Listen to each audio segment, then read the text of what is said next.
بسم اللہ الرحمن الرحیم۔ السلام علیکم اسٹوڈنٹس، آج ہم پیج نمبر 30 پر سرگرمی جیم کریں گے۔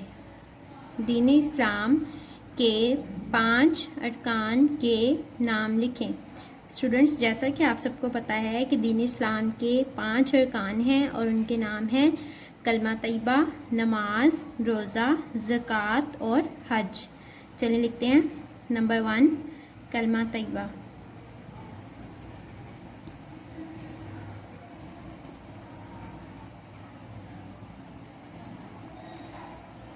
کلمہ طیبہ۔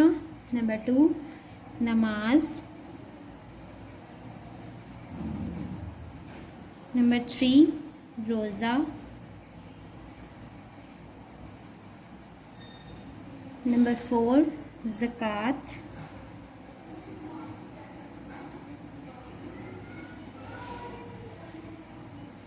اور نمبر 5 حج۔